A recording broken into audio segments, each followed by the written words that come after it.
एक प्राचीन जंगल से घिरे एक छोटे से राज्य में एक युवा राजकुमार रहता था जिसका नाम था अर्जुन। वह अपनी सुंदरता और शक्ति के लिए जाना जाता था, लेकिन उसकी सबसे बड़ी कमजोरी थी उसकी हवस की भूख। वह हर सुंदर स्त्री को देखकर उसे पाने की कोशिश करता, चाहे वह कितनी भी विवाहित या पवित्र क्यों न हो। उसके दरबार में मंत्री और प्रजा उसकी इस आदत से दुखी थे, लेकिन कोई उसे रोक नहीं पाता था।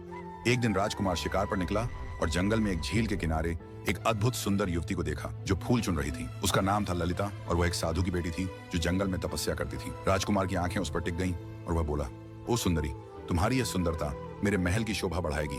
मेरे साथ चलो, मैं तुम्हें रानी बनाऊंगा। ललिता ने शांत भाव से उत्तर दिया, हे राजकुमार, सुंदरता केवल बाहरी आवरण है। यदि आप मेरी आत्मा को नहीं समझते तो यह हवस आपको नष्ट कर देगी। मैं आपके साथ नहीं जा सकती क्योंकि मेरा जीवन सादगी और पवित्रता में है।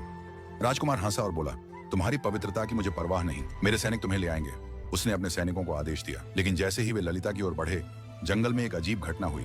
बादल घिर आए और एक दिव्य प्रकाश में ललिता के पिता साधु प्रकट हुए। उन्होंने राजकुमार को श्राप दिया, तुम्हारी हवस की भूख तुम्हें एक भयानक जानवर बना देगी जब तक तुम सच्चा पश्चाताप नहीं करोगे।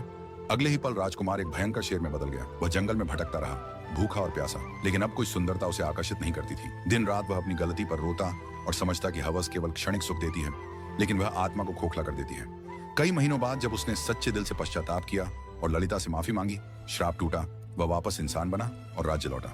अब वह एक न्यायप्रिय और संयमी राजा बना जो प्रजा को सिखाता कि सच्चा सुख नियंत्रण और सम्मान में है, न कि अनियंत्रित इच्छाओं में।